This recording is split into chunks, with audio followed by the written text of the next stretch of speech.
en el banco, escuchando a mi propio hijo destruir mi mundo. Ahí estaba yo, parada en esa fila del banco como cualquier martes por la mañana, con mi bolsa de mano bien apretada contra el pecho y mis papeles organizados como siempre los tengo. El aire acondicionado me daba directo en la cara, pero no era el frío lo que me hacía temblar. Era la voz que acababa de escuchar en la ventanilla de al lado. Una voz que conocía desde que era un susurro de bebé. Una voz que me había dicho «Te amo, mamá», miles de veces. Una voz que ahora estaba pidiendo $80,000 usando mi casa como garantía. Era Miguel, mi único hijo. Mi Miguel. Sí, señor, la casa está a nombre de mi madre, pero ella ya es mayor, ¿sabe? Yo manejo todos sus asuntos ahora, le decía al empleado bancario con esa seguridad que jamás había usado para defenderme a mí.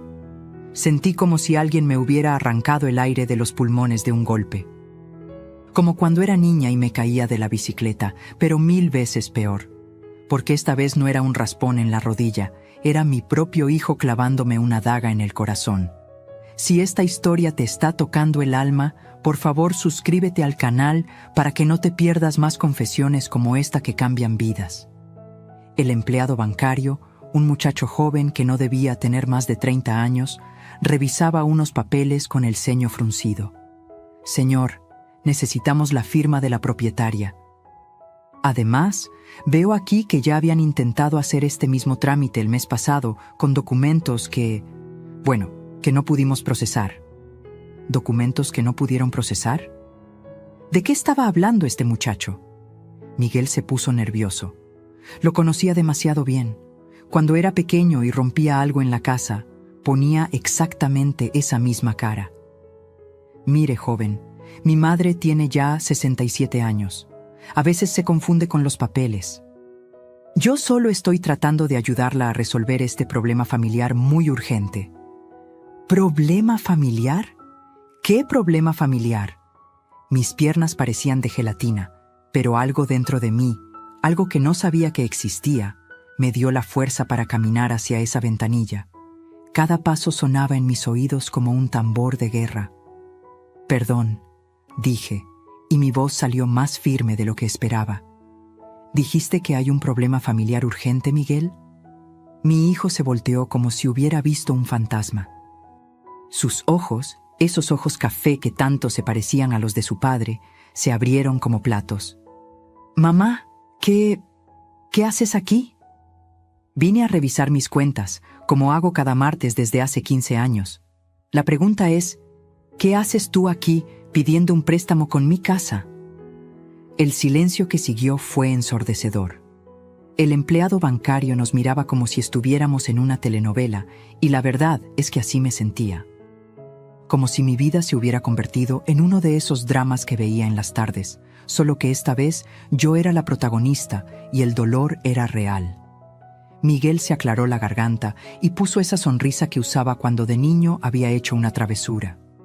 Mamá, puedo explicarte todo. Es que necesitamos el dinero para salvar el negocio. Es una inversión que nos va a devolver el triple en 6 meses. ¿Necesitamos? ¿De qué negocio hablas, Miguel? Y más importante, ¿desde cuándo mi casa es parte de tus necesidades? La gente en las otras filas había empezado a voltear. Podía sentir sus miradas clavadas en mi espalda, pero ya no me importaba. En ese momento, toda mi vida se había reducido a esa ventanilla, a ese mostrador de mármol frío, y a la cara de mi hijo que cada segundo se parecía menos al niño que había criado con tanto amor. Mamá, por favor, no hagas una escena aquí. Vamos a casa y hablamos. ¿Una escena? ¿Una escena, Miguel? Mi voz subió de tono sin que pudiera controlarlo. ¿Descubrir que mi único hijo está tratando de hipotecar la casa donde vivo, sin mi permiso, es hacer una escena? El empleado bancario carraspeó incómodo. Señora, ¿podría confirmarme si usted autorizó este trámite? Por supuesto que no lo autoricé. Las palabras salieron de mi boca como balas. Esta es mi casa. La construí ladrillo por ladrillo con mi difunto esposo. Cada centavo que pagamos por esa casa salió de nuestro sudor, de limpiar casas ajenas, de vender tortillas en la esquina, de trabajar 12 horas diarias durante 40 años. Miguel se puso rojo como un jitomate. Mamá, por favor. No, Miguel, no me digas por favor. Dime por qué. Dime por qué mi propio hijo está aquí, en este banco, tratando de jugar con lo único que tengo en este mundo. Dime por qué no tuviste los pantalones para hablar conmigo primero. Fue entonces cuando él dijo las palabras que se clavaron en mi alma como vidrios rotos. Porque es solo una casa vieja, mamá. Una casa vieja para una mujer que ya no la necesita tanto. Nosotros tenemos una familia que mantener, tenemos gastos, tenemos futuro. Tú ya viviste tu vida. El mundo se detuvo. Las voces del banco se volvieron un murmullo lejano. El aire acondicionado siguió soplando, pero yo ya no sentía frío. No sentía nada, excepto un vacío enorme en el pecho donde antes había estado mi corazón. ¿Una casa vieja?, repetí en voz baja. ¿Una mujer que ya no la necesita? Miré a mi hijo, realmente lo miré, como si fuera la primera vez que lo veía. Ahí estaba, con su camisa de marca que yo le había comprado para su cumpleaños, con los zapatos que había pagado cuando consiguió su primer trabajo, usando las palabras más crueles que había escuchado en mi vida. Señora, el empleado bancario me habló con una voz suave, casi susurrando. ¿Quiere que continuemos con algún trámite suyo o prefiere que cancele esta solicitud? Miré los papeles que Miguel había puesto sobre el mostrador. Reconocí una copia de la escritura de mi casa, la casa donde había criado a este hombre que ahora me veía como un estorbo. Cancele todo lo que tenga que ver con mi propiedad, dije con una calma que me sorprendió. Y por favor, tome nota. Miguel Hernández ya no tiene autorización para hablar de mis bienes en esta institución. Miguel se quedó con la boca abierta. Mamá, no puedes hacer esto. Es tu familia. Soy tu hijo. Me volteé hacia él una última vez antes de irme. Traté de encontrar en sus ojos algo del niño que había sido, algo del joven que me había prometido cuidarme siempre. Pero lo único que vi fue a un extraño que compartía mi sangre. Si fueras mi hijo de verdad, le dije, nunca habrías venido aquí a mis espaldas. Un hijo real me hubiera hablado, me hubiera explicado, me hubiera pedido ayuda. Tú solo viniste a tomar lo que no te pertenece. Salí de ese banco sintiendo que había envejecido 10 años en 10 minutos. Pero también sentí algo que no esperaba. Una chispa de rabia que empezaba a encenderse en mi pecho.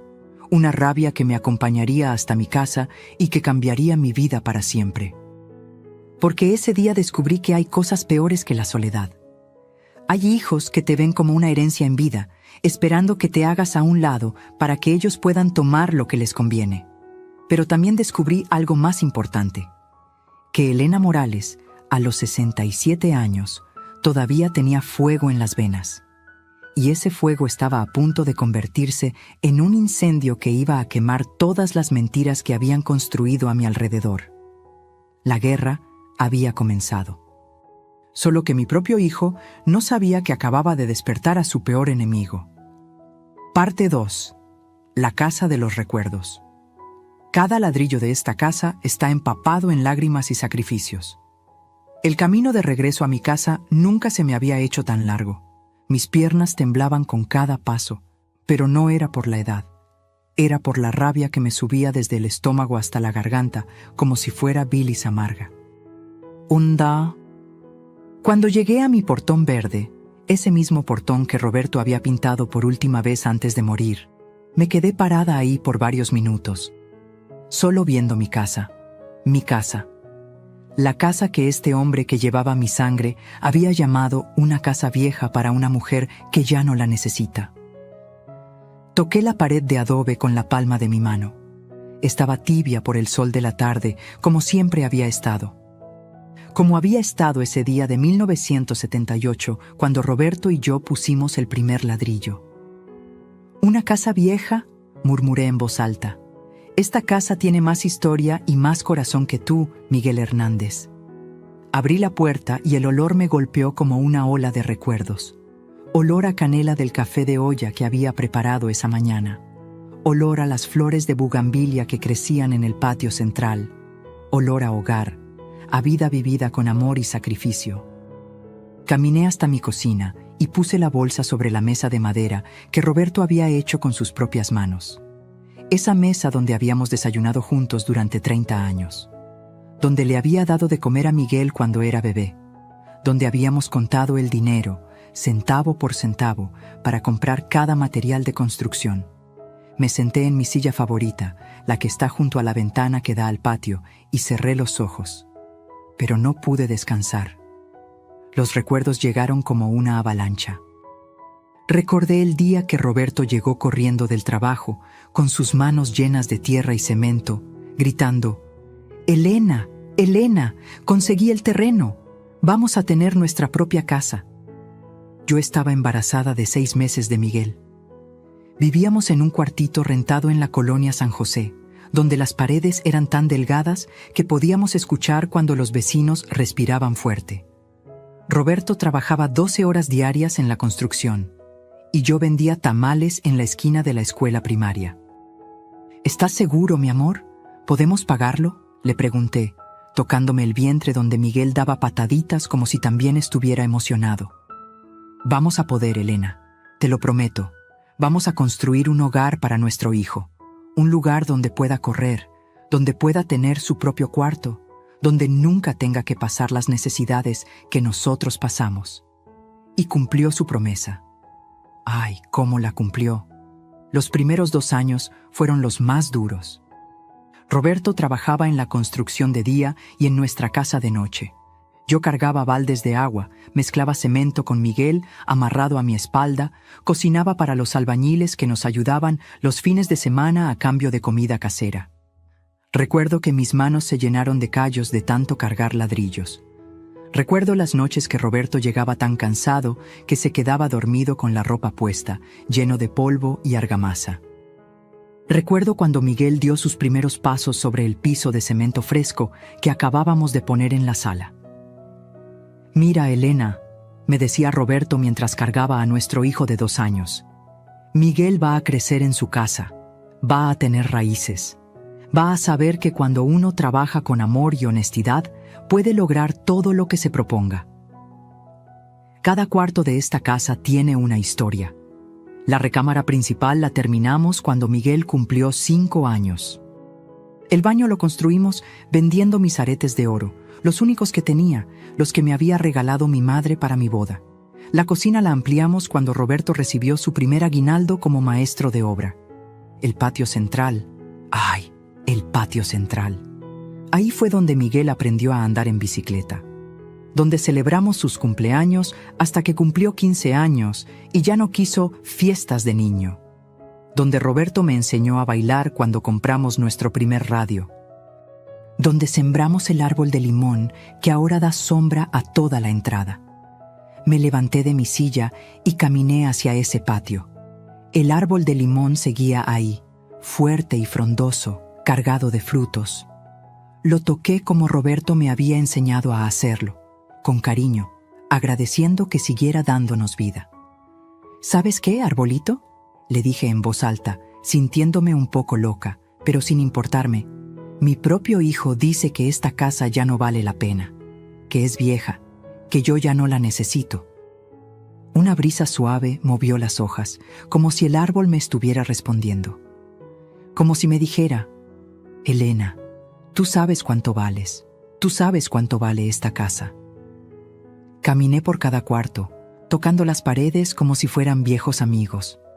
En el cuarto de Miguel, que ahora uso como costurero, todavía estaban algunos de sus dibujos pegados en la pared. Dibujos de cuando tenía 8 años, donde pintaba a nuestra familia, papá, mamá y él, parados frente a una casa con un árbol grande y un sol sonriente arriba. «Somos los más felices del mundo», había escrito con su letra de niño en uno de los dibujos. ¿En qué momento ese niño feliz se había convertido en el hombre que quería quitarme lo que más amaba? Regresé a la sala y me senté en el sillón donde Roberto solía ver las noticias de las 8. Desde ahí podía ver toda la casa, el patio con su árbol de limón, la cocina donde todavía guardaba sus platos favoritos, el pasillo donde colgaban las fotos de nuestros mejores momentos. Esta casa no valía solo los $350,000 que podría costar en el mercado actual. Esta casa valía 40 años de madrugadas, de domingos sin descanso, de centavos ahorrados uno por uno. Valía las lágrimas que derramé cuando Roberto se enfermó y tuvimos que empeñar la televisión para pagar sus medicinas. Valía las noches que me quedé despierta cosiendo ropa para vender, para poder pagar la luz y el agua. Valía cada "te amo, mamá", que Miguel me había dicho en estos mismos cuartos. Cada vez que lo consolé cuando tuvo pesadillas. Cada vez que le preparé su comida favorita cuando llegaba triste del colegio. Cada vez que lo cuidé cuando tuvo fiebre, caminando por estos mismos pisos durante noches enteras.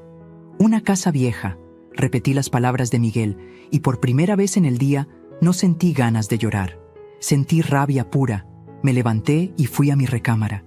Saqué de mi cómoda una caja de zapatos que guardaba como mi tesoro más preciado. Adentro estaban todos los recibos, todas las facturas, todos los comprobantes de cada peso que habíamos gastado en esta casa durante 40 años. Recibos de los ladrillos, facturas del cemento, comprobantes de la pintura, de las puertas, de las ventanas, de las tejas del techo. Todo pagado con nuestro sudor, con nuestros sueños, con nuestro amor. Y en el fondo de la caja, envuelto en papel de seda amarillento, estaba el contrato original del terreno. El documento que decía que este pedacito de tierra le pertenecía a Elena Morales de Hernández y a Roberto Hernández García. Roberto ya no estaba, pero yo sí. Y mientras yo respirara, esta casa seguiría siendo mía. Sonó el timbre de la entrada. Por la ventana vi la camioneta blanca de Miguel estacionada afuera. Él y Vanessa venían caminando hacia mi puerta, y por la forma en que ella movía las manos mientras hablaba, supe que venían a presionarme más. Guardé los papeles en la caja y la caja en su lugar. Me alisé el cabello frente al espejo y respiré profundo. «Roberto», susurré mirando su foto en mi mesita de noche. «No sé cómo, pero voy a defender lo que construimos juntos. Te lo prometo». Caminé hacia la puerta principal con pasos firmes. Por primera vez en el día me sentía fuerte. Me sentía en casa. En mi casa. Porque Miguel podía llamarla vieja todo lo que quisiera. Pero cada ladrillo de estas paredes había sido puesto con amor.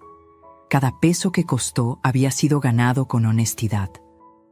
Y cada recuerdo que guardaba entre sus muros era más valioso que todo el dinero que él pudiera necesitar para salvar su negocio fracasado. La guerra apenas comenzaba. Pero yo tenía algo que Miguel había olvidado que existía. 40 años de historia, de sacrificio y de amor que me daban fuerzas para pelear por lo que era mío. La pregunta era, ¿hasta dónde estaría dispuesto a llegar mi propio hijo para quitármelo? Vanessa tenía la sonrisa de un ángel y el corazón de una víbora. Abrí la puerta antes de que tocaran el timbre. Ahí estaban los dos. Miguel con cara de niño regañado y Vanessa con esa sonrisa perfecta que había aprendido a odiar en los últimos 5 años. «Hola, suegra», me dijo Vanessa con su voz melosa, como si nada hubiera pasado. Como si no acabara de enterarme de que mi propio hijo había tratado de hipotecar mi casa sin mi permiso. «Elena», la corregí secamente. «Mi nombre es Elena». Miguel se aclaró la garganta y entró sin que lo invitara. «Mamá, tenemos que hablar». «Sí, tenemos que hablar», respondí, cerrando la puerta más fuerte de lo necesario. «Tenemos que hablar de muchas cosas». Vanessa se sentó en mi sillón favorito, el que había sido de Roberto, sin siquiera preguntarme. Siempre hacía eso. Siempre tomaba lo que no le pertenecía como si fuera su derecho natural. «Mira, suegra». «Elena», se corrigió con esa sonrisa falsa. «Entiendo que te hayas molestado en el banco, pero todo tiene una explicación». «Ah, ¿sí? Pues me muero por escucharla», dije cruzándome de brazos. Miguel se sentó en el borde del sofá, con las manos entre las piernas, como cuando era adolescente y había hecho algo malo. Pero esta vez, Vanessa habló por él. Es que estamos pasando por una situación muy difícil, Elena. Nuestro negocio de importación está teniendo algunos problemas temporales. ¿Qué clase de problemas?, pregunté, aunque ya sospechaba la respuesta. Problemas de flujo de dinero, dijo Miguel finalmente. Hicimos algunas inversiones que no salieron como esperábamos. ¿Inversiones? ¿O apuestas? Disparé directo al grano. La sonrisa de Vanessa se tensó por primera vez. No son apuestas, Elena. Son inversiones legítimas en criptomonedas y en el mercado de futuros. ¡Criptomonedas! ¡Mercado de futuros! Palabras elegantes para decir que mi hijo había apostado el dinero de su familia como un borracho en un casino. ¿Y cuánto han perdido en esas inversiones?, pregunté. Miguel y Vanessa se miraron. Fue ella quien respondió, porque Miguel ya ni siquiera tenía pantalones para hablar por sí mismo. Hemos tenido algunas pérdidas, es cierto. Pero si conseguimos este préstamo, podemos recuperar todo y más. Es una oportunidad única, Elena. Si no la tomamos ahora, perdemos todo. ¿Todo? ¿Qué todo? Porque por lo que veo, ya no tienen nada que perder. Tenemos una familia que mantener, explotó Miguel. Tenemos gastos, responsabilidades. Sí, dije lentamente. Responsabilidades como la camioneta nueva que vi allá afuera. Responsabilidades como ese reloj que traes puesto, Miguel, que cuesta más que lo que yo gano en 3 meses cosiendo. Vanessa me miró con esos ojos grandes y brillantes que ponía cuando quería parecer vulnerable. Era su especialidad, hacerse la víctima. Elena, tú no entiendes lo que es tener una familia joven en estos tiempos. Los gastos de Sebastián, la escuela privada, sus clases de inglés, sus deportes, todo eso cuesta dinero. ¿Escuela privada? ¿Clases de inglés? Vanessa, yo crié a Miguel con lo que ganábamos vendiendo comida en la calle y salió adelante perfecto. ¿O no, Miguel? Mi hijo no me miró a los ojos. Esa fue la primera señal de que Vanessa había estado trabajando en su cabeza durante mucho tiempo. Era otra época, mamá, murmuró. Ahora las cosas son diferentes. Los niños necesitan más oportunidades para competir en el mundo moderno. ¿Competir en el mundo moderno? ¿Desde cuándo Miguel hablaba así? ¿Desde cuándo mi hijo, que había sido feliz jugando fútbol descalzo en la calle, pensaba que su hijo necesitaba escuelas caras para ser feliz? Vanessa se inclinó hacia adelante, con esa expresión de preocupación fingida que había perfeccionado. Elena, te voy a ser muy honesta contigo. Si no conseguimos este dinero en las próximas 2 semanas, vamos a perder el negocio. Y si perdemos el negocio... Se detuvo y se llevó las manos a la cara, como si fuera a llorar. Miguel inmediatamente se levantó para consolarla. Si perdemos el negocio, continuó con voz quebradiza, vamos a tener que mudarnos, lejos, muy lejos de aquí. Ahí estaba. La amenaza velada, la manipulación más cruel que existe, usar a un nieto como arma emocional. ¿Qué estás diciendo exactamente, Vanessa? Estoy diciendo que mi hermano tiene un negocio en Texas. Él nos ha ofrecido trabajo allá, pero tendríamos que irnos. Todos. Miguel, yo y Sebastián. Mi corazón se detuvo. Sebastián. Mi nieto. El único nieto que tenía. El único pedacito de Roberto que me quedaba en este mundo. No pueden hacerme eso, susurré. No queremos hacerlo, Elena, dijo Miguel, tomando la mano de su esposa. Por eso estamos aquí. Por eso te estamos pidiendo ayuda. No me están pidiendo ayuda, respondí, encontrando mi voz otra vez. Me están chantajeando. Me están diciendo que si no les doy mi casa, me van a quitar a mi nieto. No es chantaje, protestó Vanessa. Es la realidad. Si no tenemos dinero, no podemos quedarnos aquí. Es así de simple. ¿Y por qué mi casa tiene que ser la solución a sus problemas? Vanessa suspiró, como si estuviera hablando con una niña tonta. Porque es la única propiedad de valor que tiene la familia, Elena. Es la única forma de conseguir el dinero que necesitamos rápidamente. La única propiedad de valor que tiene la familia, repetí lentamente. ¿Desde cuándo mi casa pertenece a la familia Vanessa? Bueno, técnicamente, comenzó, pero Miguel la interrumpió. Mamá, eres mi madre. Eres la abuela de Sebastián. Somos familia. Se supone que las familias se apoyan entre sí. Las palabras me dolieron más que una bofetada, porque tenía razón, pero también estaba completamente equivocado. Miguel, dije despacio, cuando tenías 8 años y te enfermaste de pulmonía, tu papá y yo empeñamos nuestros anillos de matrimonio para pagar el hospital. Cuando tenías 15 años y querías ir en el viaje de la escuela, trabajé limpiando oficinas 3 meses extra para darte el dinero. Cuando te casaste, vendí mis aretes de oro para ayudarte con la fiesta. Miguel bajó la cabeza. Siempre, siempre te he apoyado, pero siempre me han pedido las cosas. Nunca, jamás han venido a tomar lo que es mío sin preguntarme. Es que sabíamos que ibas a decir que no, murmuró Vanessa. ¿Y por qué pensaban que iba a decir que no? Porque...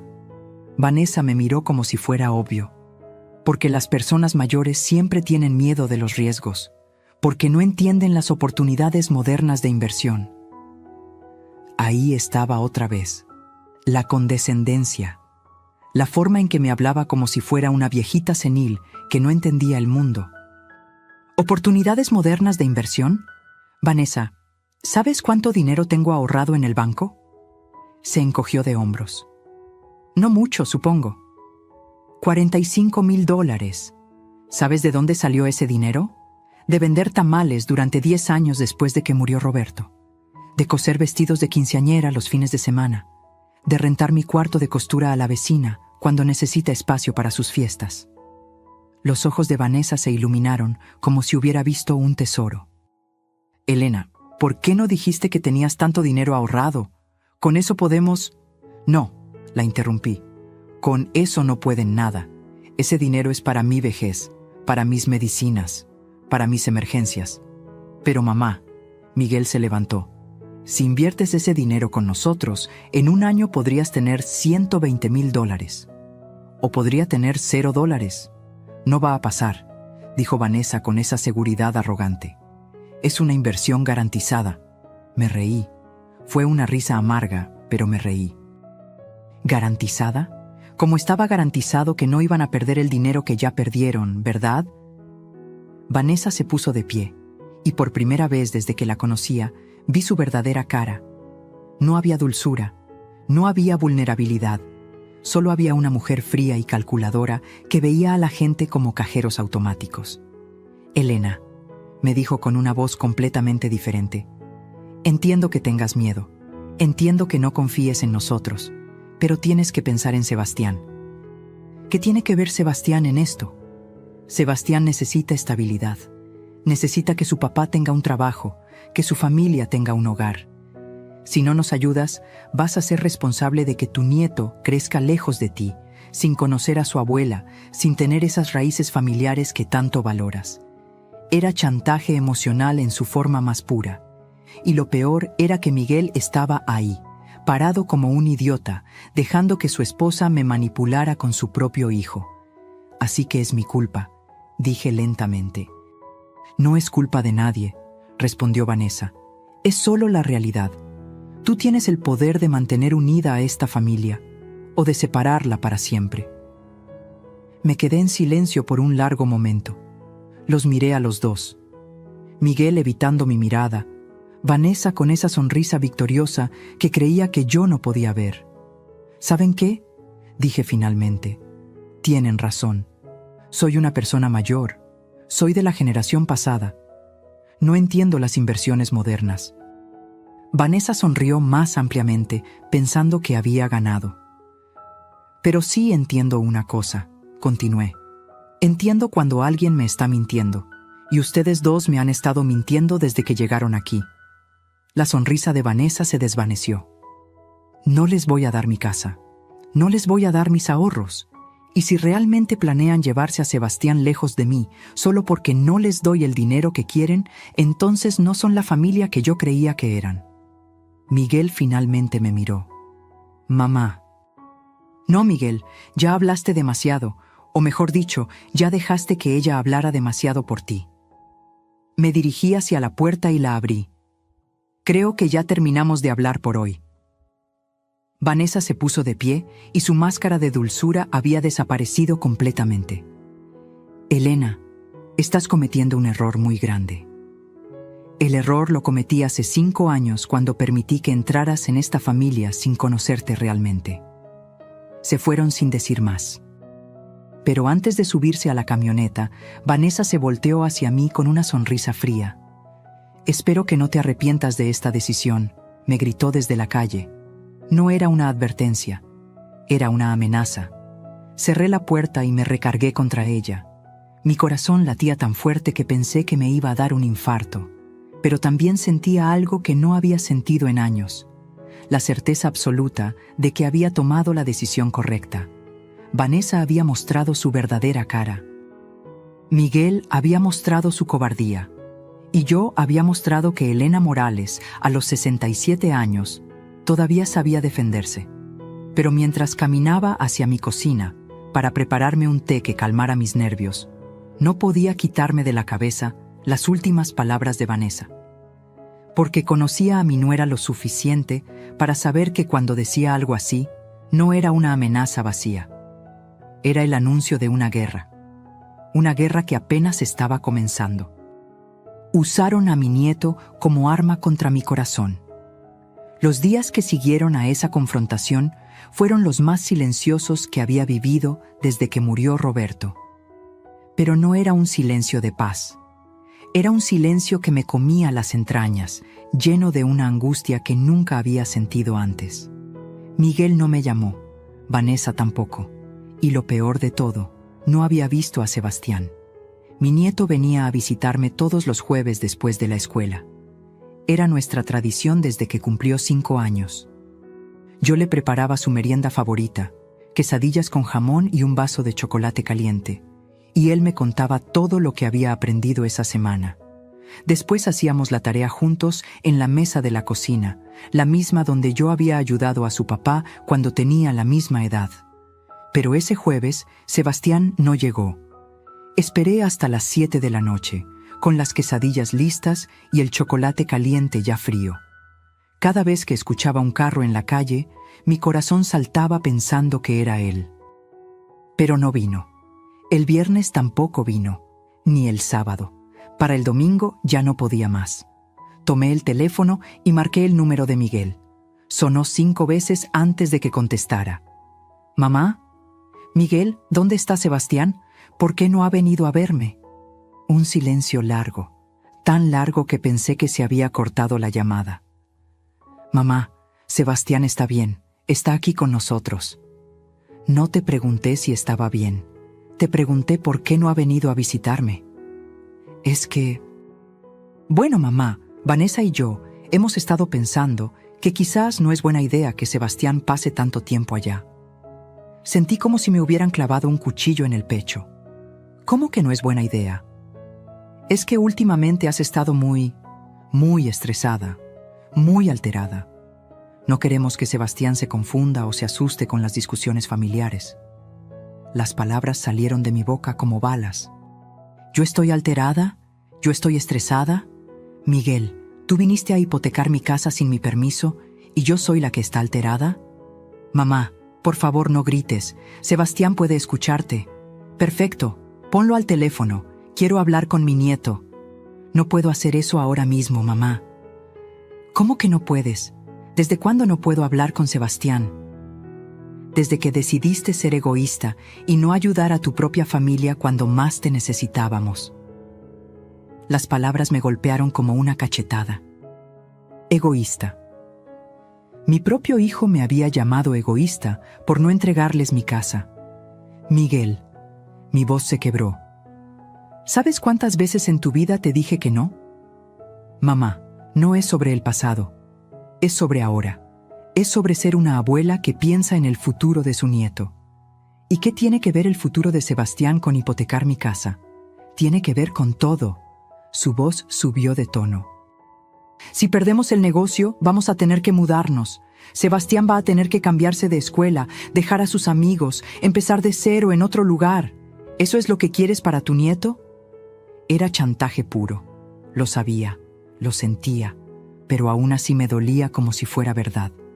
Miguel, si tienen problemas económicos, podemos buscar otras soluciones. Podemos hablar con el banco para... No hay otras soluciones, mamá. La única solución es que nos apoyes, que actúes como una verdadera madre y una verdadera abuela. ¿Una verdadera madre? Ahora era mi turno de alzar la voz. ¿Una verdadera madre? Miguel, ¿quieres que te recuerde todo lo que hice por ti cuando eras niño? ¿Quieres que te cuente cuántas veces tu papá y yo nos quedamos sin comer para que tú pudieras tener todo lo que necesitabas? Eso era tu obligación. Eras mi madre. Y ahora también soy tu madre. Pero eso no significa que tengas derecho a quitarme lo único que me queda. No te estamos quitando nada, mamá. Te estamos pidiendo que inviertas en el futuro de tu familia. No, Miguel. Me están chantajeando. Me están diciendo que si no les doy mi casa, van a llevarse a Sebastián lejos de mí. Otro silencio largo. Cuando habló, su voz sonaba fría, calculada, como si hubiera ensayado las palabras. Nadie te está chantajeando, mamá. Solo te estamos explicando la realidad. Si no conseguimos el dinero, vamos a perder todo. Y si perdemos todo, no vamos a poder quedarnos aquí. ¿Y por qué no buscan trabajo? ¿Por qué no venden la camioneta nueva? ¿Por qué no reducen sus gastos? ¿Trabajo? Mamá, ¿sabes cuánto gana un empleado cualquiera? ¿Sabes lo que cuesta mantener a una familia hoy en día? Sé perfectamente lo que cuesta mantener a una familia. Lo sé mejor que ustedes, porque yo lo hice sin pedirle dinero prestado a nadie. Era otra época, mamá. Esa frase. Esa maldita frase que ya me tenía harta. ¿Otra época? ¿De qué época hablas, Miguel? ¿De la época en que la gente trabajaba honestamente por su dinero? ¿De la época en que no se apostaba el futuro de la familia en criptomonedas? No son apuestas, mamá. Son inversiones. ¿Inversiones? Miguel, ¿sabes qué es una inversión? Una inversión es comprar un terreno, construir una casa, poner un negocio con productos reales. No apostar en monedas virtuales que pueden desaparecer de un día para otro. Tú no entiendes el mundo moderno. No, Miguel. Tú no entiendes el valor del dinero. Tú no entiendes que esos $80,000 que me pides representan 2 años de mi vida trabajando 12 horas diarias. Exactamente. Solo 2 años, pero pueden cambiar toda nuestra vida. ¿Solo 2 años? Miguel, ¿sabes cuántos años me quedan de vida? ¿Sabes qué voy a hacer si me enfermo y no tengo dinero para mis medicinas? Por eso mismo, mamá, si inviertes con nosotros, en 1 año vas a tener el triple. ¿Y si pierden todo, como ya lo perdieron antes? No va a pasar, como no iba a pasar la primera vez. La conversación se había convertido en una discusión a gritos. Por primera vez en mi vida, mi hijo y yo estábamos peleando como enemigos. Mamá, su voz cambió, se volvió más suave, más manipuladora. Piensa en Sebastián. ¿De verdad quieres que crezca lejos de su abuela? ¿Quieres que se acuerde de ti como la abuela que prefirió su dinero antes que su familia? Ahí estaba, el golpe final. Usar a mi nieto como arma emocional. No uses a Sebastián para chantajearme, Miguel. No es chantaje, es la realidad. Si nos ayudas, Sebastián va a crecer aquí, cerca de ti, conociendo a su abuela, aprendiendo de ti.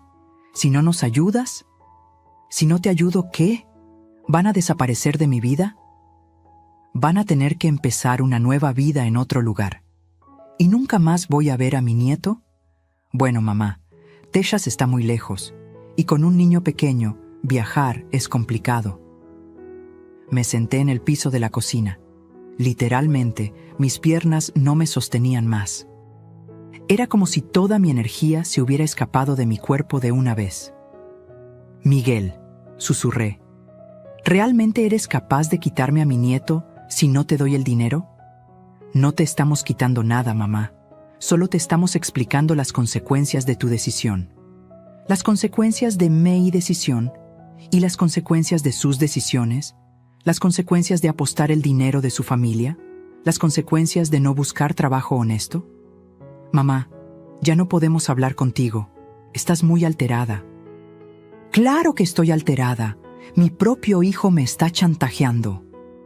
Llámanos cuando estés más calmada y dispuesta a ser razonable. Y colgó. Me quedé ahí sentada en el piso de mi cocina, con el teléfono en la mano, llorando como no había llorado desde el funeral de Roberto. ¿Ser razonable? ¿Ser razonable era entregar mi casa para que ellos siguieran apostando dinero que no era suyo? ¿Ser razonable era permitir que me chantajearan con mi propio nieto? Los siguientes días fueron un infierno. No dormía, casi no comía, y cada vez que sonaba el teléfono corría a contestar, pensando que podía ser Sebastián, pero nunca era él. Una semana después, doña Carmen, mi vecina, me trajo noticias que me partieron el alma. «Elena», me dijo mientras tomábamos café en mi cocina, «vi a tu nieto ayer en el parque». Mi corazón se aceleró. «¿Cómo estaba? ¿Se veía bien?» «Se veía triste, mija, muy triste». «Le pregunté por ti y me dijo que su papá le había dicho que estabas enferma, que por eso no podía visitarte». «¿Enferma? ¿Le habían dicho a Sebastián que yo estaba enferma?» «¿Qué más te dijo?» Me preguntó si era cierto que las abuelas se enferman cuando sus nietos no las visitan. Le dije que no, que las abuelas se enferman cuando están tristes y que seguramente tú estabas triste porque no lo veías. Sebastián pensaba que yo estaba enferma por su culpa. Mi nieto de 8 años estaba cargando con una culpa que no le correspondía. Esa noche no pude más. Marqué el número de Miguel otra vez. «Mamá, ¿ya tomaste una decisión?» No me saludó. No me preguntó cómo estaba. Solo me preguntó si ya había decidido darles el dinero. «Miguel, ¿por qué le dijiste a Sebastián que estoy enferma?» Tenía que decirle algo para explicar por qué no puede visitarte. ¿Y no se te ocurrió decirle la verdad? ¿Cuál verdad, mamá? ¿Que su abuela prefiere el dinero antes que su familia?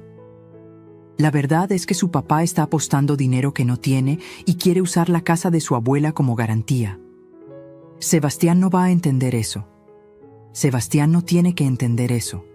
Sebastián solo tiene que saber que su abuela lo ama y que puede visitarla cuando quiera. No mientras tengas esa actitud. ¿Qué actitud? ¿La actitud de no entregar mi patrimonio para que ustedes sigan apostando? Mamá, te voy a dar una última oportunidad. O nos ayudas, o empezamos a hacer los trámites para mudarnos. Una última oportunidad. Como si yo fuera la que estaba mal. Como si yo fuera la que tenía que pedir perdón. «Miguel», le dije con una calma que no sabía que tenía, «voy a colgar este teléfono. Y no lo voy a volver a levantar hasta que vengas aquí con Sebastián a pedirme perdón». «Eso no va a pasar, mamá». «Entonces, supongo que ya tomaste tu decisión. La decisión la tienes que tomar tú».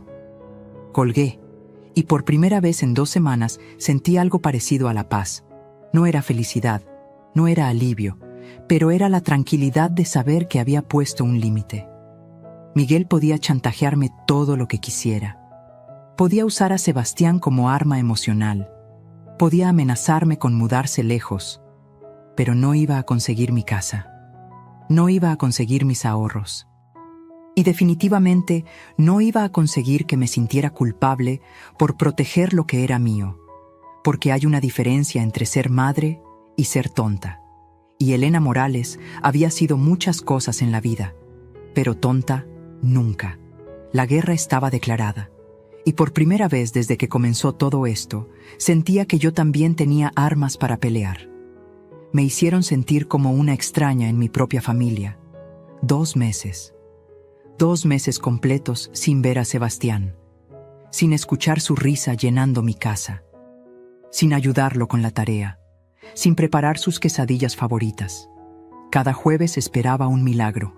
Cada jueves me sentaba en mi silla junto a la ventana, viendo hacia la calle, con la esperanza de ver a mi nieto caminando hacia mi puerta. Pero nunca llegó. Miguel me llamaba cada 2 semanas. Siempre la misma conversación. Siempre la misma pregunta. ¿Ya recapacitaste, mamá? Y yo siempre le daba la misma respuesta. Cuando vengas con Sebastián a visitarme, podemos hablar. Pero ese día, ese maldito sábado de octubre, todo cambió. Sonó el timbre a las 10 de la mañana. Abrí la puerta esperando ver al cartero o a doña Carmen, pero ahí estaba Miguel, solo, con cara de funeral y un sobre manila en las manos. «Mamá, tenemos que hablar, es urgente». «¿Dónde está Sebastián?», fue lo primero que le pregunté. «Está con Vanessa, esto es entre tú y yo». Entró sin que lo invitara. Se sentó en el sillón de Roberto y puso el sobre la mesa de centro. «Mamá, me dolió mucho tomar esta decisión, pero no me dejaste otra opción». El corazón se me empezó a acelerar. ¿Qué decisión? Abrió el sobre y sacó una carpeta llena de papeles. Papeles oficiales con sellos y firmas. «Hemos iniciado un proceso legal para que me den la custodia sobre tus bienes y tu persona». Las palabras llegaron a mis oídos como si vinieran de muy lejos, como si estuviera bajo el agua. ¿Qué estás diciendo? Estoy diciendo que vamos a demostrar que ya no tienes la capacidad mental para manejar tus propios asuntos. Me quedé sin aire, literalmente sin aire, como si alguien me hubiera dado un puñetazo en el estómago. «Miguel, ¿qué estás diciendo? ¿Estás loco?» «No estoy loco, mamá. Estoy preocupado. Estos últimos meses has mostrado comportamientos muy extraños. Paranoia, agresividad, toma de decisiones irracionales». ¿Decisiones irracionales? ¿Como no entregarles mi casa para que sigan apostando dinero? ¿Como negarle ayuda a tu familia cuando más te necesita? ¿Como encerrarte en esta casa sin recibir visitas? ¿Como rehusarte a aceptar ayuda médica? ¿Qué ayuda médica? Yo no necesito ayuda médica. Miguel sacó otro papel de la carpeta. «Aquí está la evaluación de la doctora Ramírez. Ella dice que has mostrado signos de deterioro cognitivo y cambios de personalidad consistentes con demencia senil temprana». «¿Qué doctora Ramírez? Yo nunca he hablado con ninguna doctora Ramírez». «Mamá, por favor, no hagas esto más difícil. La doctora Ramírez me consultó sobre tu comportamiento después de que le conté lo que había pasado en el banco. Ella dice que es muy común que las personas mayores pierdan la capacidad de manejar dinero y tomen decisiones financieras peligrosas». Me levanté de mi silla temblando de rabia. «¿Le contaste a una extraña sobre nuestros problemas familiares? ¿Y ella te dio una opinión médica sobre mí sin siquiera conocerme?» «No es una extraña, mamá. Es la esposa del primo de Vanessa. Es una profesional respetada». «Es una farsa, Miguel, una farsa completa. Ningún doctor puede diagnosticar a alguien sin haberlo examinado». «Mamá, cálmate. Estás demostrando exactamente el tipo de comportamiento agresivo del que estamos hablando». ¿Agresivo? Miguel, ¿me estás diciendo que quieres declararme incapaz mental para robarme mi casa y tú dices que yo soy la agresiva? No queremos robarte nada, mamá. Queremos cuidarte. Queremos asegurarnos de que tomes las decisiones correctas para tu propio bienestar. ¿Y quién va a decidir cuáles son las decisiones correctas? ¿Tú? ¿Vanessa? Un juez, mamá. Un juez imparcial que va a evaluar toda la evidencia. ¿Qué evidencia? Miguel sacó más papeles de la carpeta. Mi corazón se hundió más con cada hoja que veía. Tenemos testimonios de vecinos que dicen que has estado comportándote de manera extraña, que hablas sola en el patio, que a veces gritas sin razón. Hablo con el árbol de limón, el árbol que sembró tu papá. ¿Desde cuándo es un crimen recordar a los muertos? Mamá, ¿no escuchas lo que estás diciendo? Hablar con un árbol no es normal. ¿Y qué más dice tu evidencia? Tienes facturas sin pagar, cuentas bancarias que no has revisado en meses, medicamentos vencidos en tu botiquín. Cada palabra era una mentira y una puñalada al mismo tiempo. Miguel, todas mis facturas están al día. Reviso mis cuentas bancarias cada martes, y los únicos medicamentos que tengo son aspirinas para el dolor de espalda. ¿Puedes probarlo? Por supuesto que puedo probarlo. Todos mis papeles están en orden, siempre han estado en orden. Mamá, el hecho de que creas que todo está en orden cuando obviamente no es así, es parte del problema. Era como estar en una pesadilla, como si hubiera despertado en un mundo donde todo estaba al revés, donde mi propio hijo me veía como una loca. Miguel, mi voz se quebró. ¿Realmente crees que estoy loca? Por primera vez desde que llegó, me miró directamente a los ojos, y lo que vi me destruyó. Mamá, creo que necesitas ayuda. Creo que estos últimos meses has estado tomando decisiones que no son buenas para ti, y creo que si alguien no interviene, vas a terminar lastimándote. ¿Lastimándome cómo? Viviendo sola en esta casa enorme, sin supervisión médica, sin ayuda familiar, manteniendo grandes cantidades de dinero en cuentas que cualquier estafador podría vaciar. ¿Cualquier estafador? ¿Como ustedes? No somos estafadores, mamá, somos tu familia. Todo lo que queremos es ayudarte. Ayudarme dándome mi casa. Ayudarte gestionando tus bienes de manera responsable. Ayudarte a tomar decisiones financieras inteligentes. ¿Y quién va a vivir en mi casa mientras ustedes gestionan mis bienes? Miguel se quedó callado. Esa fue toda la respuesta que necesité. Ya veo. Ustedes van a vivir aquí, van a vender mi casa, van a usar mi dinero. Pero todo es por mi propio bien, ¿verdad? Mamá, tienes 70 años, tengo 67, tienes 67 años. No puedes vivir sola para siempre.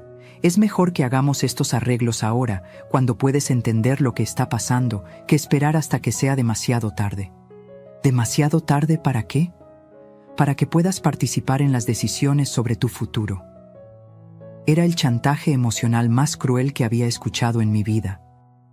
Me estaba diciendo que si no les entregaba mi casa voluntariamente ahora, me la iban a quitar por la fuerza después. Miguel, susurré, ¿sabes lo que me estás haciendo? Te estoy cuidando.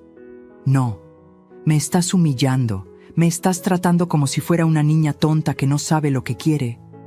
Mamá, me estás diciendo que mi propio hijo, el niño que crié con tanto amor, que eduqué, que apoyé en cada momento de su vida, ahora piensa que soy una vieja loca que necesita supervisión.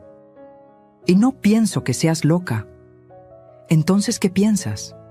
Miguel se quedó en silencio por un largo momento.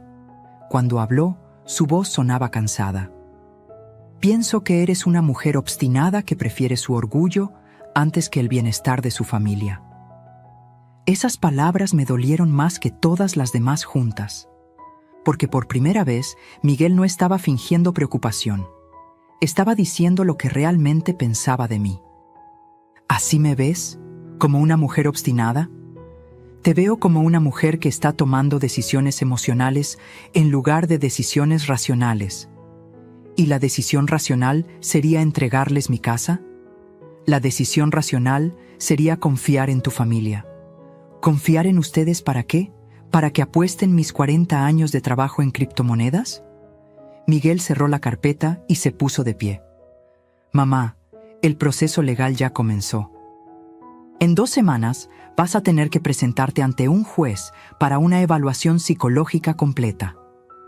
¿Y si el juez determina que estoy perfectamente cuerda? Entonces podrás seguir tomando tus propias decisiones. ¿Y si determina que no? Miguel me miró con una expresión que nunca había visto antes. Una mezcla de lástima y determinación. Entonces Vanessa y yo nos mudaremos aquí para cuidarte. La casa se pondrá a nombre de un fideicomiso que yo voy a administrar. Y todas tus decisiones financieras importantes tendrán que ser aprobadas por mí. Era mi sentencia de muerte en vida. Era perder todo lo que había construido y convertirme en una prisionera en mi propia casa. ¿Y Sebastián? ¿Qué pasa con Sebastián? ¿Él va a saber que su abuela fue declarada incapaz mental? ¿Va a saber que ustedes me quitaron mi casa? Sebastián va a saber que su abuela está enferma y que su familia la está cuidando como se debe. ¿Enferma de qué, Miguel? ¿Enferma de no darles lo que quieren? Miguel caminó hacia la puerta. Antes de salir, se volteó hacia mí una última vez. Mamá, todavía puedes evitar todo esto. Todavía puedes aceptar nuestra ayuda voluntariamente. Todavía podemos ser una familia normal. Una familia normal no chantajea a sus ancianos con procesos legales falsos. Una familia normal tampoco permite que el orgullo destruya a todos los que ama. Se fue. Y yo me quedé ahí, parada en mi sala, sosteniendo los papeles que podían destruir mi vida. Por primera vez desde que comenzó toda esta pesadilla, lloré. Lloré como no había llorado desde el funeral de Roberto, porque Miguel tenía razón en una cosa. Mi familia se estaba destruyendo. Pero se estaba destruyendo porque mi propio hijo había decidido que robarme era más fácil que trabajar honestamente. Y porque había encontrado la manera perfecta de hacerlo, haciéndome parecer loca ante un juez. Esa noche no dormí. Me quedé despierta leyendo cada papel, tratando de entender cómo mi vida se había convertido en esta pesadilla legal. Pero también entendí algo más. Si Miguel pensaba que me iba a rendir sin pelear, no conocía realmente a su madre. Elena Morales había sobrevivido a la pobreza, a la muerte de su esposo, a 40 años de trabajo duro. No iba a dejarse destruir por su propio hijo, sin importar cuánto lo amara. La guerra había escalado. Pero yo también tenía algunas cartas que jugar. Mientras ellos creían que me habían vencido, yo reunía las pruebas de su traición. Después de que Miguel se fue con sus papeles y sus amenazas legales, me quedé sentada en mi sala durante horas, simplemente mirando al vacío. Pero en algún momento de esa noche larga y desesperante, algo cambió dentro de mí. No iba a ser la víctima indefensa que Miguel y Vanessa esperaban que fuera. Si querían pelear en los tribunales, les iba a dar la pelea de sus vidas. A la mañana siguiente, hice algo que no había hecho en más de 40 años. Me arreglé como si fuera a una ocasión especial, tomé mis ahorros del banco y salí a buscar ayuda profesional. La primera parada fue el bufete de abogados de la avenida principal. Un edificio elegante, con oficinas que me intimidaron desde el momento en que entré. La recepcionista me miró de arriba a abajo, evaluando mi ropa sencilla y mi bolsa gastada. ¿En qué podemos ayudarla, señora? Necesito un abogado que se especialice en casos de familia. Mi hijo está tratando de declararme incapaz mental para quitarme mi casa. Me dieron una cita para 3 semanas después. 3 semanas que no tenía. La consulta costaba $500 solo por escucharme. Salí de ahí sintiéndome más pequeña de lo que había entrado. Pero cuando regresaba a mi casa, me crucé con doña Carmen en la esquina. Ella estaba platicando con una mujer joven que no conocía. «¡Elena!», me gritó doña Carmen. «Ven acá, quiero presentarte a alguien». La mujer joven se acercó con una sonrisa genuina. Tendría unos 35 años. Llevaba un traje sencillo pero elegante y tenía unos ojos inteligentes que me dieron confianza inmediata. «Soy Cristina Morales», me dijo, extendiéndome la mano. «Abogada. Y curiosamente, también soy Morales, como usted». Doña Carmen nos interrumpió con entusiasmo. «Cristina es la hija de mi comadre Rosa. ¿Te acuerdas de Rosa Elena? La que vendía elotes en el parque. Su hija se recibió de abogada hace 5 años y tiene su propio despacho aquí en el barrio». «¿Aquí en el barrio?», pregunté sorprendida. «Así es», confirmó Cristina.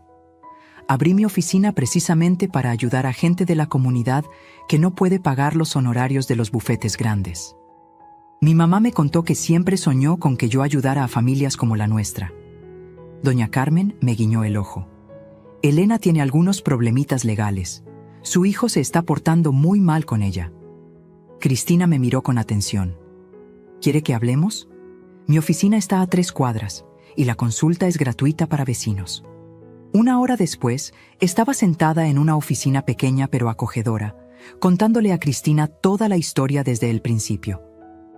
Ella tomaba notas sin interrumpirme, asintiendo de vez en cuando y haciendo preguntas precisas que me mostraron que entendía perfectamente lo que estaba pasando. Elena, me dijo cuando terminé de hablar, lo que su hijo está haciendo se llama abuso financiero de adultos mayores. Es un delito y también es motivo suficiente para que cualquier juez deseche su petición de custodia. Pero él tiene papeles, tiene testimonios de vecinos. ¿Ha visto esos testimonios? No. Solo me dijo que los tenía. Cristina sonrió por primera vez desde que empezamos a hablar. Elena, permíteme explicarte algo sobre los procesos legales. No basta con decir que tienes pruebas. Tienes que mostrar pruebas reales, verificables, que puedan ser examinadas por la otra parte y por el juez.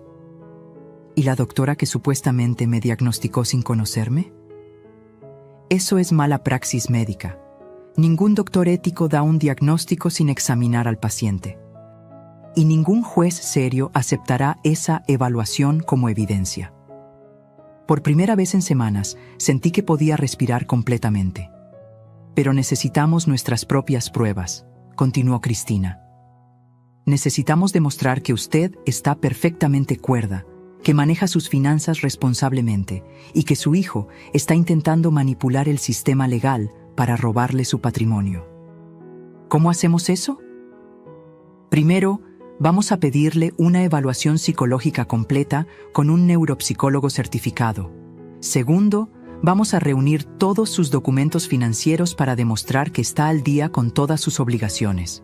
Y tercero, se detuvo y me miró con una expresión casi conspiratoria. Tercero, vamos a investigar la verdadera situación financiera de Miguel y Vanessa, porque tengo la sospecha de que están en problemas mucho más grandes de los que le han dicho. Salí de esa oficina sintiéndome como una mujer nueva. Por primera vez desde que empezó toda esta pesadilla, tenía un plan. Durante los siguientes días, seguí las instrucciones de Cristina al pie de la letra. Me hice la evaluación psicológica, que resultó, como era de esperarse, completamente normal. Organicé todos mis documentos financieros. Conseguí cartas de referencia de mis vecinos, de mi banco, de mi doctor. Pero también hice algo que Cristina no me había pedido específicamente.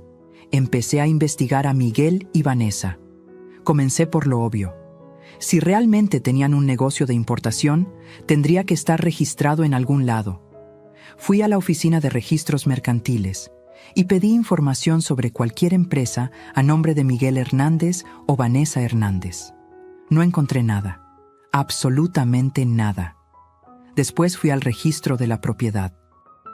La camioneta nueva que presumían estaba a nombre de una financiera. Debían $43,000 con pagos atrasados de 2 meses. La casa donde vivían era rentada. Y según el administrador del complejo habitacional, debían 3 meses de renta. Pero lo más interesante lo descubrí por casualidad cuando me encontré a la mamá de uno de los compañeros de escuela de Sebastián en el supermercado. ¡Ay, Elena!, me dijo después de los saludos de cortesía. ¡Qué lástima lo de Miguel y su problema con las apuestas online! Mi esposo dice que es una enfermedad muy común ahora entre los hombres jóvenes. ¿Apuestas online?, pregunté, fingiendo que sabía de qué hablaba. Sí, mujer. Mi compadre trabaja en el banco y me contó que Miguel debe más de $150,000 a una de esas plataformas de póker, que hasta amenazas ha recibido. $150,000. No 80,000 como me habían dicho. $150,000 apostados en póker online. Esa noche llamé a Cristina y le conté todo lo que había descubierto. Elena, me dijo, y podía escuchar la emoción en su voz. Esto es mejor de lo que esperaba. Su hijo no solo está en bancarrota, sino que le mintió sobre las cantidades que debe. Eso va a quedar muy mal ante cualquier juez. Pero ¿cómo probamos todo esto? Déjemelo a mí. Tengo contactos en los bancos y en las plataformas de juego online. En 3 días voy a tener documentos que van a demostrar exactamente en qué se metió Miguel. Pero yo tenía mis propios planes. Si Miguel creía que podía manipularme con mentiras y amenazas, estaba muy equivocado. Al día siguiente fui a la casa de electrónicos y compré algo que jamás pensé que iba a necesitar: una grabadora digital pequeña y una cámara de seguridad que podía esconder fácilmente. Doña Carmen me ayudó a instalarlas. Ella había tenido problemas con ladrones el año anterior y sabía más de tecnología de seguridad que yo. «Elena», me dijo mientras escondíamos la cámara detrás de una fotografía en mi sala, «¿estás segura de que quieres hacer esto?» «Doña Carmen, ellos han estado planeando robarme durante meses. Es hora de que yo también empiece a planear». No tuve que esperar mucho. 2 días después, Miguel y Vanessa aparecieron en mi puerta con caras de preocupación fingida. «Mamá, hemos estado pensando», comenzó Miguel tan pronto como se sentaron. «Sabemos que todo esto ha sido muy duro para ti». Activé discretamente la grabadora que llevaba en el bolsillo de mi suéter. «Y hemos decidido darte una última oportunidad de arreglar todo esto sin llegar a los tribunales», continuó Vanessa con su voz más dulce. «¿Ah, sí? ¿Y cuál es esa oportunidad?» «Si firmas los papeles del préstamo ahora mismo», dijo Miguel sacando documentos de su maletín, «podemos cancelar el proceso legal. Podemos volver a ser una familia normal». «¿Y Sebastián? ¿Podré verlo?» «Por supuesto», respondió Vanessa. «De hecho, está en el carro. Si firmas los papeles, puede pasar a saludarte». Mi corazón se aceleró al saber que mi nieto estaba tan cerca, pero me forcé a mantener la calma. «¿Y después qué? ¿Después de que firme los papeles y ustedes tengan el dinero?» Miguel y Vanessa se miraron. Fue ella quien respondió. «Después podemos invertir el dinero, multiplicarlo y devolverte todo con intereses en menos de 1 año». «¿En qué van a invertir exactamente?» «Te lo explicamos la otra vez», dijo Miguel impaciente. «En el negocio, en las importaciones». «Miguel», dije mirándolo directamente a los ojos, «¿tienes un negocio de importación registrado?» Se puso nervioso. «Bueno, estamos en el proceso de formalizarlo». «¿Y mientras tanto en qué han estado gastando dinero?» «En inversiones preparatorias, en estudios de mercado, en póker online». El silencio fue ensordecedor. Miguel se puso blanco como papel. Vanessa se levantó de un salto. «¿Cómo sabes eso?» «Sé muchas cosas, Vanessa. Sé que deben $150,000, no 80,000. Sé que no tienen ningún negocio de importación. Sé que están a punto de perder su casa rentada. Y sé que han estado mintiendo desde el primer día». Miguel se puso de pie con los puños cerrados. «Mamá, no sabes de lo que estás hablando». «Sé exactamente de lo que estoy hablando. Y también sé que están grabados en esta conversación, admitiendo que todo lo del proceso legal era chantaje para obligarme a darles dinero». Vanessa se dirigió hacia mí con una expresión que nunca le había visto antes. Una expresión de pura furia. «Vieja maldita, ¿nos estás grabando?» «Vanessa», le respondí con una calma que me sorprendió, «acabas de insultarme en mi propia casa. También quedó grabado». Miguel tomó a Vanessa del brazo. «Vámonos, vámonos ahora». «No, Miguel», dijo ella soltándose. «Esta vieja estúpida acaba de arruinarlo todo. Después de todo lo que hemos hecho para conseguir ese dinero, después de todos los planes que hicimos». «¿Qué planes, Vanessa?», pregunté, manteniendo la grabadora activa. «Los planes de quedarnos con esta casa y con tu dinero desde el principio. Los planes de deshacernos de ti en cuanto tuviéramos todo lo que necesitábamos». Miguel la miró horrorizado. «Vanessa, cállate». «¿Para qué? Ya todo se arruinó. Esta vieja no va a darnos nada, y ahora tampoco vamos a poder usar el proceso legal porque sabe demasiado». Se volteó hacia mí con una sonrisa cruel. «Pero ¿sabes qué, Elena? Todavía tenemos a Sebastián, y te aseguro que nunca, nunca lo vas a volver a ver». Esas fueron las últimas palabras que dijo antes de salir de mi casa como una tormenta, arrastrando a Miguel detrás de ella. Me quedé temblando en mi sala, pero no de miedo, de triunfo. Tenía todo grabado. Tenía las confesiones de Vanessa sobre sus verdaderos planes. Tenía a Miguel admitiendo que el proceso legal era chantaje. Tenía suficiente evidencia para destruir completamente su caso. pero también tenía algo más: la certeza absoluta de que la guerra estaba lejos de terminar. Porque Vanessa tenía razón en una cosa: todavía tenían a Sebastián, y ahora sabía que estaban dispuestos a usarlo como arma hasta el final. La verdad siempre sale a la luz, y cuando lo hace, quema todo a su paso. Una semana después de la conversación grabada, Cristina me citó en su oficina con noticias que cambiarían todo. Llegué temprano, nerviosa pero decidida. En sus ojos vi algo que me dio esperanza. Tenía información poderosa. «Elena», me dijo colocando una carpeta gruesa sobre su escritorio, «lo que voy a mostrarle va mucho más allá de lo que imaginábamos.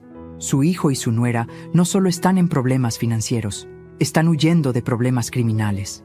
Abrió la carpeta y empezó a mostrarme documentos que me helaron la sangre. Miguel debe exactamente $193,000 en plataformas de apuestas online, pero eso no es lo peor. Ha estado usando identidades falsas para abrir cuentas bancarias y solicitar préstamos que nunca pagó. ¿Identidades falsas?, susurré. Ha usado el nombre de Vanessa, el suyo propio con información alterada. Incluso Elena también usó su nombre. El mundo se me vino encima. ¿Mi nombre? Hay 3 solicitudes de préstamos online a su nombre, con su información personal, pero con una dirección de correo electrónico que no es suya. Por suerte, todas fueron negadas porque los algoritmos detectaron inconsistencias en los datos. Me quedé sin palabras. Mi propio hijo había intentado usar mi identidad para conseguir dinero. Pero hay más, continuó Cristina. Vanessa tiene órdenes de arresto pendientes en Texas por estafa inmobiliaria. Por eso no pueden mudarse allá. Es mentira lo del hermano que les ofrece trabajo. ¿Estafa inmobiliaria?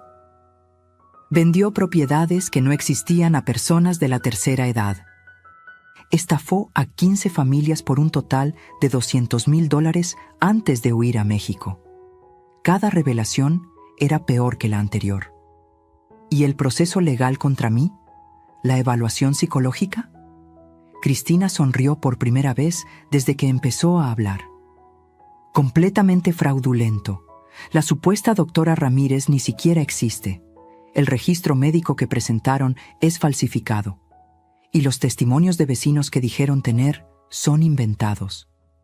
¿Cómo puedes estar tan segura? Porque hablé con todos sus vecinos personalmente. Doña Carmen me ayudó. Todos dicen lo mismo, que usted es la mujer más sensata y responsable del barrio, que mantiene su casa impecable, que paga todas sus cuentas a tiempo, que nunca ha mostrado ningún signo de confusión mental. Por primera vez en meses, sentí que podía respirar completamente. Cristina, ¿qué significa todo esto? Significa que vamos a destruir completamente su caso.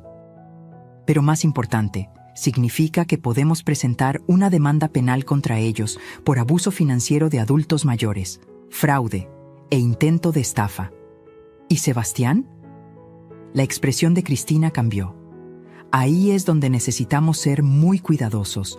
Sebastián está siendo usado como rehén emocional, lo cual también es una forma de abuso. Pero debemos manejar esto de manera que no le cause más trauma del que ya ha sufrido. ¿Qué propones? Vamos a organizar una reunión familiar. Pero no va a ser la reunión que Miguel y Vanessa esperan. Va a ser una confrontación donde vamos a presentar todas las pruebas que tenemos, con autoridades presentes.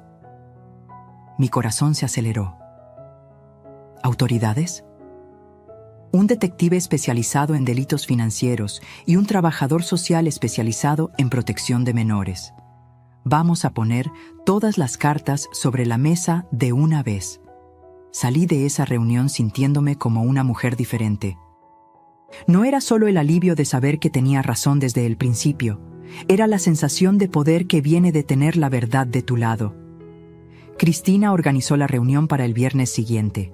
Le dijo a Miguel que era una última oportunidad de resolver todo amigablemente antes de que el caso fuera a los tribunales. Él aceptó inmediatamente, probablemente pensando que finalmente me habían vencido. El viernes llegó como una tormenta. Miguel y Vanessa aparecieron en mi casa a las 2 de la tarde, con Sebastián esperando en el carro como siempre. Mi corazón se partió al ver a mi nieto ahí afuera, pero sabía que todo esto era por él. «Mamá», dijo Miguel tan pronto como entraron, «esperamos que hayas recapacitado. Ya no podemos seguir con estas peleas familiares».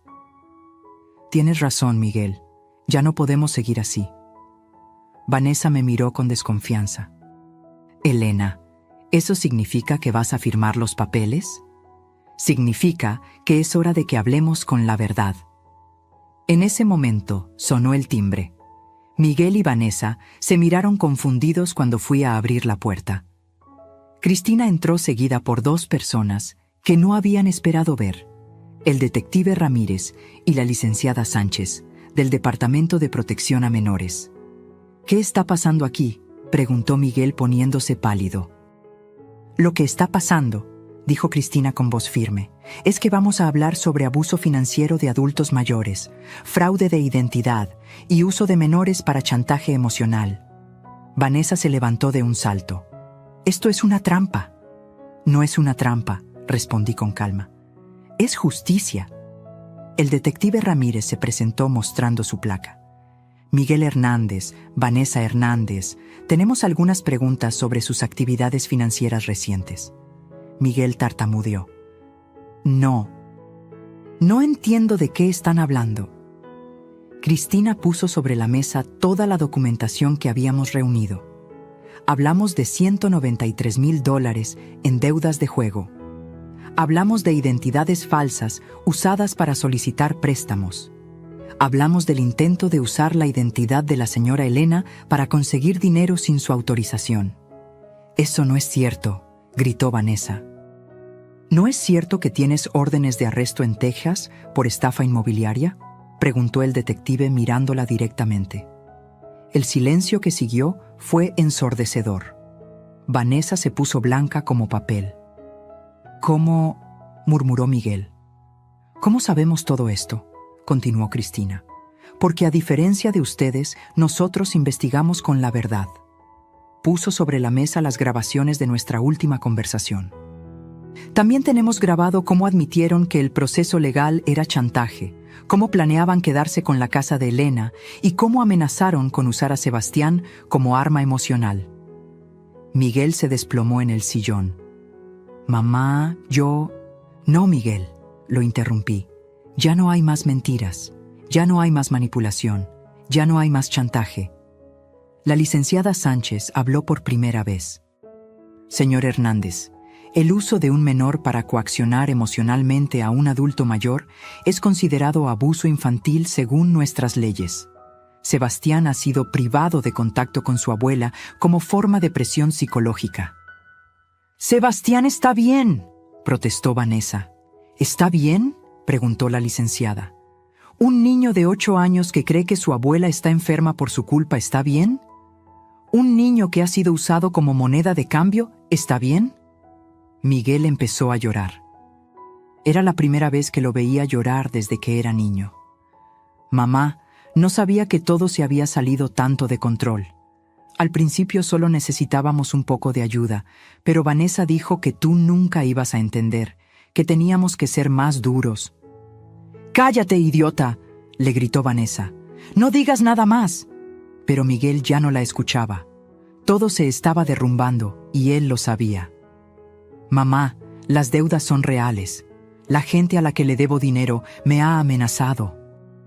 Pensé que si conseguía el préstamo con la casa, podría pagar todo y empezar de nuevo». «¿Y después qué, Miguel? Después de que gastaran mi casa en más apuestas, ¿qué iba a pasar conmigo?». Miguel me miró con ojos rotos. «No sé, mamá. No estaba pensando más allá de salir de este problema». El detective Ramírez tomó la palabra. «Señor Hernández, señora Hernández, tienen derecho a permanecer callados, pero debo informarles que hay suficiente evidencia para presentar cargos criminales por abuso financiero de adultos mayores y fraude». Vanessa se dirigió hacia la puerta, pero el detective la detuvo. «También hay una orden de extradición de Texas esperándola». Todo se vino abajo en ese momento. Vanessa comenzó a gritar. Miguel siguió llorando, y el caos llenó mi sala. Pero en medio de todo ese ruido, escuché algo que hizo que mi corazón saltara. La voz de Sebastián gritando desde afuera del carro. ¡Abuela! ¡Abuela! Corrí hacia la ventana y lo vi bajándose del carro, corriendo hacia mi puerta. Había escuchado las voces alteradas y había salido a buscarme. Abrí la puerta y mi nieto se arrojó en mis brazos como no lo había hecho en meses. Abuela, ¿ya no estás enferma? Papá dijo que estabas muy enferma y que no podía verte hasta que te curaras. Abracé a Sebastián con todas mis fuerzas, sintiendo sus lágrimas mojar mi blusa. No, mi amor, la abuela nunca estuvo enferma. La abuela solo estaba triste porque no podía verte. ¿Y ya no vas a estar triste? Miré hacia mi sala, donde Miguel estaba siendo arrestado, y Vanessa gritaba amenazas al aire. No, mi cielo, la abuela ya no va a estar triste. Por primera vez en meses, era verdad. Porque aunque mi familia se estaba destruyendo, la verdad había salido a la luz. Y la verdad, por dolorosa que fuera, me había liberado. Sebastián se iba a quedar conmigo esa noche, mientras las autoridades resolvían la situación legal de sus padres. Y por primera vez, desde que comenzó toda esta pesadilla, mi casa volvía a sentirse como un hogar. La guerra había terminado, y aunque había ganado, el precio había sido muy alto. Había perdido al hijo que pensé que tenía, pero había recuperado a mi nieto y, más importante, había recuperado mi dignidad. Aprendí que el amor verdadero no se mendiga, se respeta. 6 meses después de esa tarde que cambió nuestras vidas para siempre, estoy sentada en mi cocina escribiendo esta historia, viendo a Sebastián hacer su tarea en la misma mesa donde una vez ayudé a su padre. Pero ahora todo es diferente.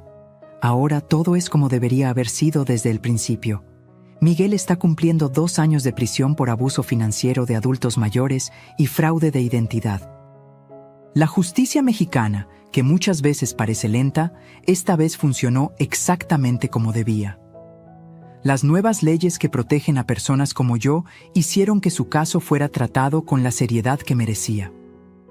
Vanessa fue extraditada a Texas, donde enfrenta cargos mucho más graves por sus estafas inmobiliarias.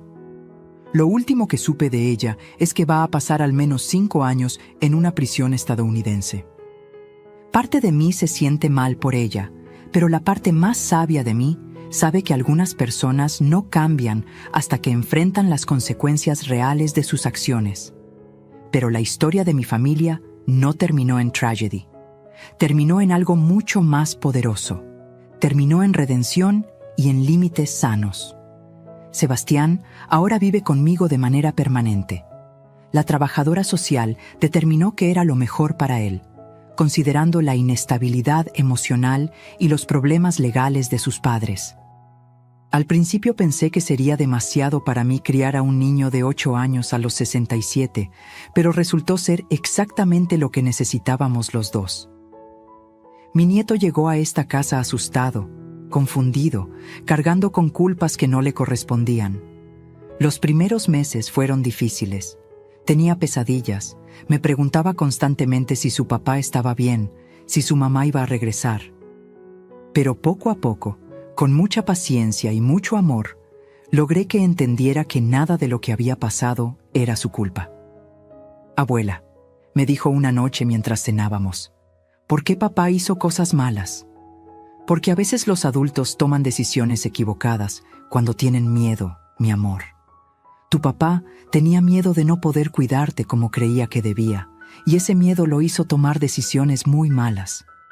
¿Pero tú nunca vas a tomar decisiones malas conmigo? Sebastián, te voy a decir algo que espero que nunca olvides. Las personas que te aman de verdad jamás te van a usar para lastimar a otros. El amor verdadero protege, no chantajea. Cristina siguió ayudándome durante todo el proceso legal, pero también se convirtió en algo más que mi abogada. Se convirtió en mi amiga, en la hija que nunca tuve. Viene a visitarnos los domingos y Sebastián la adora. Ella me ayudó a establecer un fideicomiso legal que garantiza que mi casa y mis ahorros estarán protegidos y que Sebastián tendrá seguridad económica cuando cumpla 25 años. Elena, me dijo el domingo pasado mientras tomábamos café en el patio, ¿alguna vez te arrepientes de haber peleado tan duro? Jamás, le respondí sin dudar. Aprendí que hay una diferencia enorme entre ayudar a alguien y permitir que te usen. Miguel necesitaba ayuda, pero lo que quería era que yo pagara las consecuencias de sus malas decisiones. Miguel me escribe cartas desde la prisión. Al principio, las tiraba sin leerlas. Estaba demasiado dolida, demasiado traicionada. Pero hace 3 meses decidí leer una, y me alegro de haberlo hecho. En esa carta, por primera vez en años, reconoció completamente lo que había hecho. No había excusas, no había justificaciones. Solo una disculpa sincera y la promesa de que cuando saliera de prisión iba a ganar de vuelta mi confianza paso a paso, si es que yo le daba la oportunidad. Mamá, escribía, entiendo si nunca me perdonas, entiendo si no quieres que Sebastián me vea cuando salga, pero quiero que sepas que estos meses en prisión me han ayudado a ver lo que realmente perdí. No perdí dinero, no perdí oportunidades de negocio. Perdí a la mejor madre del mundo y casi pierdo a mi hijo por mi egoísmo y mi cobardía. Le respondí esa carta. Le dije que el perdón no era algo que se pidiera, sino algo que se ganaba con acciones. Que si realmente quería ser parte de nuestras vidas otra vez, tenía que demostrar que había cambiado, no solo prometerlo. Miguel, le escribí, eres mi hijo y siempre lo serás. Pero la próxima vez que entres en mi casa, va a ser como un invitado que ha ganado el derecho de estar aquí. No como alguien que puede tomar lo que se le antoje porque llevamos la misma sangre. También le puse reglas muy claras. Tendría que estar sobrio completamente. Tendría que tener un trabajo estable. Tendría que someterse a terapia psicológica. Y más importante, tendría que aceptar que Sebastián se iba a quedar conmigo.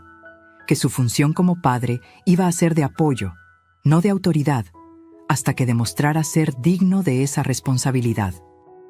Diputados +1. Algunos familiares me dijeron que estaba siendo muy dura, que era mi hijo, que las familias se perdonan, que todo el mundo merece una segunda oportunidad. Claro que merece una segunda oportunidad, les respondía. Pero una segunda oportunidad no significa que las cosas vuelvan a ser como antes. Significa que tiene la oportunidad de construir algo nuevo y mejor. Porque eso fue lo que aprendí de toda esta experiencia. Que el amor sin límites no es amor, es dependencia emocional. Que ayudar a alguien a evitar las consecuencias de sus malas decisiones no es bondad, es complicidad. Y que a veces, la cosa más amorosa que puedes hacer por alguien es decirle no. Sebastián está floreciendo. Sus calificaciones mejoraron. Tiene amigos nuevos y, lo más importante, tiene estabilidad. Sabe que cuando llega de la escuela voy a estar aquí. Sabe que cuando tiene problemas puede hablar conmigo sin que use sus palabras para manipular a otros. Sabe que es amado incondicionalmente, pero que también hay reglas y límites que se respetan. La casa se siente viva otra vez. Hay ruido de niño, hay risas, hay esperanza, pero también hay algo que nunca había tenido antes. Hay respeto. Sebastián sabe que esta es mi casa, que él vive aquí porque yo lo permito y lo deseo, no porque tenga derecho a estar aquí. Y lejos de hacerlo sentir inseguro, eso lo hace sentir más protegido. Abuela, me dijo anoche mientras le leía un cuento antes de dormir, cuando sea grande, ¿voy a poder cuidarte como tú me cuidas a mí? Mi amor, le respondí, cuando seas grande, vas a cuidar de tu propia familia, y yo voy a estar orgullosa de verte ser el hombre bueno que sé que vas a ser.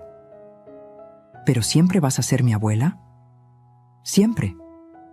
Pero también vas a ser independiente, vas a tomar tus propias decisiones, y vas a vivir tu propia vida. Esa es la diferencia entre amar a alguien y asfixiarlo. No sé si Miguel realmente ha aprendido la lección. No sé si cuando salga de prisión va a ser el hombre que espero que sea. Pero sí sé una cosa. Nunca más voy a permitir que alguien use mi amor como arma en mi contra. Esta casa que construí ladrillo a ladrillo con Roberto sigue siendo mía. Mis ahorros siguen siendo míos. Mi dignidad, que casi pierdo en el proceso, está más fuerte que nunca. Y mi nieto tiene algo que su padre nunca tuvo. Un ejemplo de lo que significa poner límites sanos sin dejar de amar. A veces, en las noches cuando Sebastián ya está dormido, salgo al patio y le hablo al árbol de limón que plantó Roberto. Le cuento cómo están las cosas. Le pido su opinión sobre las decisiones que tengo que tomar con respecto a nuestro nieto. Mi amor, le susurro a las hojas que se mueven con la brisa nocturna.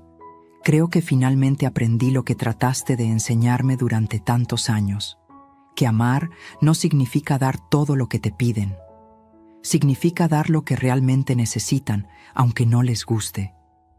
Y sé que Roberto estaría orgulloso de mí.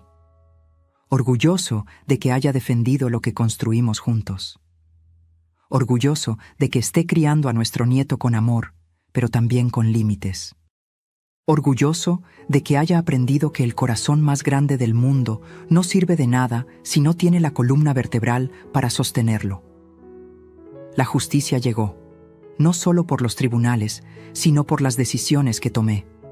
Miguel y Vanessa pensaron que podían manipularme porque era una mujer mayor, porque era su familia, porque creían que mi amor era incondicional e ilimitado. Se equivocaron.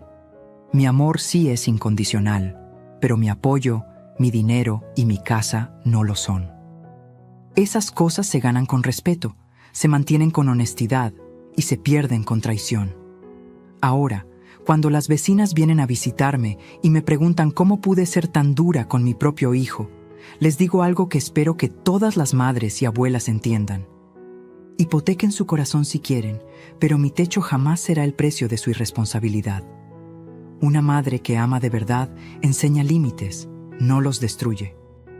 Y a veces, la lección más grande de amor que puedes dar es mostrarle a alguien que sus acciones tienen consecuencias reales.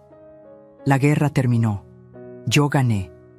Pero más importante que ganar, aprendí algo que me va a servir el resto de mi vida. Que Elena Morales, a los 67 años, todavía tiene mucho que enseñar sobre lo que significa amar con sabiduría.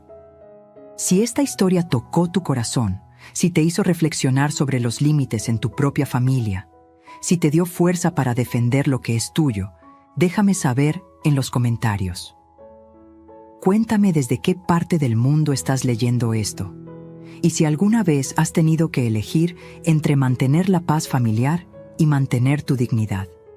Dale like a este video, suscríbete al canal para más historias de vida como esta, y recuerda, el amor verdadero no se mendiga, se respeta. Y a veces, decir no es el acto de amor más grande que puedes hacer.